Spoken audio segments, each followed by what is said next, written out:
दोस्तों नमस्कार। उत्तर प्रदेश के मुरादाबाद से एक बड़े फर्जीवाड़ा रैकेट का खुलासा हुआ है। जी हां, देश भर में साइबर अपराध का जाल बिछाने वाले एक नाइजीरियन गिरोह को पुलिस ने अपनी गिरफ्त में ले लिया है। पुलिस ने खुलासा किया है कि यह गिरोह पिछले 5 वर्षों से देश के अलग अलग हिस्सों में सक्रिय था। अब तक यह गिरोह लगभग 500 लोगों को अपना निशाना बनाकर 1 अरब रुपए से अधिक की ठगी कर चुका है। लोगों को विदेश में नौकरी, शादी और निवेश का झांसा देकर खातों से करोड़ों की रकम उड़ाई गई। ठगी से मिली रकम से नाइजीरिया में आलीशान कोठी भी बनवाई। पुलिस की पूछताछ में आरोपियों ने कबूल किया कि उन्होंने डॉक्टर, इंजीनियर और वैज्ञानिक बताकर लोगों को चूना लगाया है। देश के 18 राज्यों में इस गिरोह के खिलाफ 37 केस दर्ज कराए जाने के मामले सामने आए हैं। आइए इसके बारे में आपको विस्तृत जानकारी देते हैं। दोस्तों, पुलिस की पूछताछ के बाद एसपी क्राइम सुभाष चंद्र गंगवार ने ठगी गैंग के क्रियाकलापों की भी जानकारी दी। नाइजीरियन ने पुलिस को बताया कि वह अलग अलग मैट्रिमोनियल साइटों पर अपलोड होने वाले प्रोफाइलों को संपर्क करता था।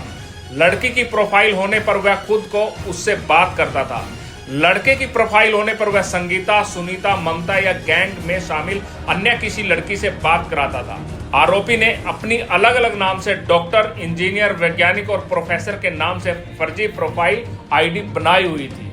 एसपी क्राइम ने बताया कि गैंग के संपर्क में आने वाले लोगों को नाइजीरियाई बताता था कि वह अमेरिका, इंग्लैंड या कनाडा में डॉक्टर, इंजीनियर है। फंसने वाले लड़के लड़कियों को ये लोग विदेश से पार्सल भेजने की बात करते थे। इसके बाद अगला साथी व्हाट्सएप कॉल करके बताता था कि वह एयरपोर्ट से बोल रहा है, उसका पार्सल आया है। ठगी की शुरुआत यहीं से होती थी। ठगी गैंग के लोग शुरुआत में पार्सल का चार्ज लेते थे। इसके बाद कस्टम अधिकारी बताकर डराने लगते थे। वे पार्सल में विदेशी करेंसी, ड्रग्स, गोल्ड या अन्य सामान होने की बात करते थे। इसके बाद ठगों की ओर से फंसे लोगों को मनी लॉन्ड्रिंग केस में फंसाने की धमकी भी दी जाती थी। डरा धमकाकर उनसे पैसे ट्रांसफर करा लेते थे।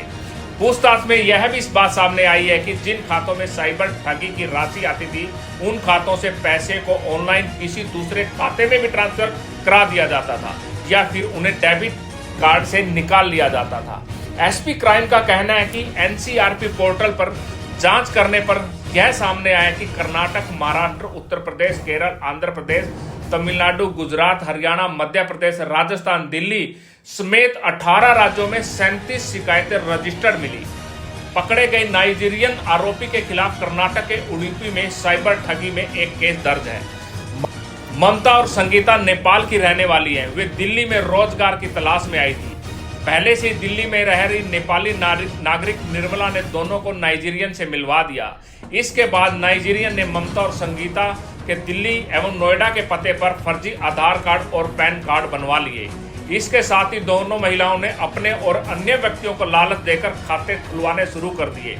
गेम यहीं से स्टार्ट हो गई। इन खातों का इस्तेमाल साइबर ठगी में किया जाने लगा।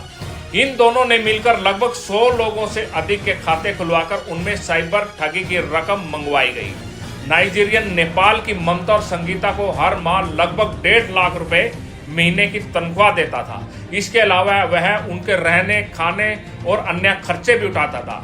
ममता और संगीता की तरह अन्य महिलाएं भी इस गिरोह से जुड़ी हुई बताई गई हैं। ठगी गिरोह का सरगना सी एनुअल कनु मूल रूप से नाइजीरिया का रहने वाला है। ACP crime branch Subhash Chandra Gangwar के अनुसार नाइजीरियन वर्ष 2018 में भारत आया था। उसने दिल्ली में एक ट्रैवल एजेंसी खोली। कारोबार अच्छा चल रहा था। इसी बीच 2020 के शुरुआत में कोरोना और लॉकडाउन लग गया। इसका असर उसके धंधे पर भी हुआ और उसका धंधा लगभग ठप हो गया। इसके बाद उसने ठगी का धंधा शुरू कर दिया। दिल्ली के उत्तम नगर वेस्ट इलाके में ठिकाना बनाकर यहां से पूरे देश में जाल फैलाया। उसने फर्जी आधार कार्ड और पैन कार्ड बनवाए, फिर नेपाली युवतियों को अपने साथ जोड़कर उनके नाम पर 20 से अधिक बैंक खाते खुलवाए। नाइजीरियन ने साइबर ठगी की घटनाओं को अंजाम देना शुरू कर दिया। कर्नाटक में उसके खिलाफ सबसे पहले 2022 में साइबर ठगी का पहला मामला दर्ज हुआ। पुलिस ने आरोपी को दिल्ली से गिरफ्तार करके जेल भेज दिया। जेल से बाहर आने के बाद उसने फिर से अपना गिरोह खड़ा किया और ठगी की घटनाओं को जोरदार तरीके से फिर अंजाम देने लगा। मुरादाबाद की एक शिक्षिका के मामले में इस गैंग की पोल खुली।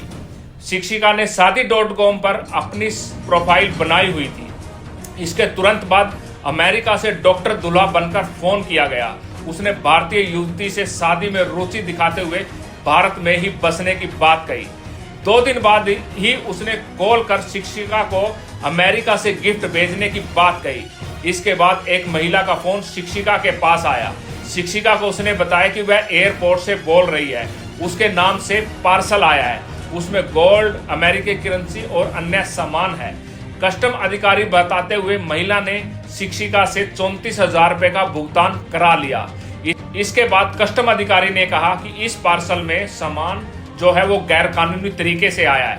केस दर्ज कर जेल भेजने की धमकी दी गई। शिक्षिका से इसके बाद लगभग 94 लाख रुपए ठग लिए गए जेल डालने के डर से। इसके बाद शिक्षिका पुलिस के पास पहुंची। मामले की जांच में फर्जीवाड़े गिरोह का खुलासा हुआ। साइबर थाना प्रभारी मनोज परमार का कहना है कि शिक्षिका के खाते में 16 लाख रुपए लगभग वापस करा लिए गए हैं। बाकी की रकम भी वापस कराने के लिए बैंक और एजेंसी से प्रयास किया जा रहा है। दोस्तों, साइबर ठगों का नेटवर्क बड़े समय से फैला हुआ है। लोगों से राशि ठगने के बाद आरोपी क्रिप्टो करेंसी खरीद लेते थे। इसके बाद अपने देश में आकर उसे वहां की करेंसी में इसे एक्सचेंज करा लेते थे। इसी तरह ठगी की रकम विदेश जाती थी। पुलिस ने 3 आरोपियों के कब्जे से 16 debit card, 10 mobile, 3 POS machine, 17 chequebook, 12 Aadhaar card, 8 PAN card, 5 SIM card, 5 metro card और 50 रुपए नगद बरामद किए। गिरोह के सदस्य कई भाषाओं के जानकार थे। बातचीत को दौरान सामने वाले को भरोसे में लेने के लिए वे विदेशी लहजे और पेशेवर पहचान का सहारा लेते थे। फिर नौकरी, शादी या निवेश का लालच देकर खातों में रकम डलवाते थे।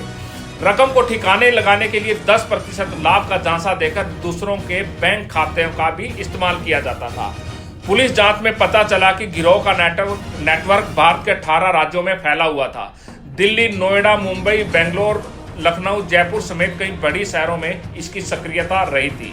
नेपाल से आई युवतियों को भी इस गैंग का हिस्सा बनाया गया ताकि बैंक खाते आसानी से खुलवाए जा सके। पुलिस ने सी एनमुलर कन्नू समेत 2 नेपाली युवतियों को गिरफ्तार कर लिया है। पूछताछ में गिरोह की अभी कई और परतें खुलनी बाकी हैं। अब साइबर क्राइम की टीम अन्य राज्यों में भी इस नेटवर्क की जांच कर रही है। अनुमान है कि यह गैंग हजारों लोगों को अब तक ठग चुका होगा। साइबर एक्सपर्ट की माने तो साइबर अपराधी किस तरह आधुनिक तकनीक और नकली पहचान का इस्तेमाल कर फर्जी दस्तावेजों का सहारा लेकर करोड़ों की ठगी कर रहे हैं। वहीं पुलिस ने नागरिकों से अपील की है कि वे नौकरी, शादी या निवेश के नाम पर किसी अनजान व्यक्ति को पैसे न भेजें। संदिग्ध कॉल या संदेश की तुरंत सूचना साइबर पुलिस हेल्पलाइन नंबर 1930 पर दें ताकि ऐसे फ्रॉड लोगों से बचा जा सके। इस रिपोर्ट पर आपकी क्या राय है, कमेंट बॉक्स में जरूर दें। देश और दुनिया की अन्य खबरों के लिए बने रहिए हमारे साथ।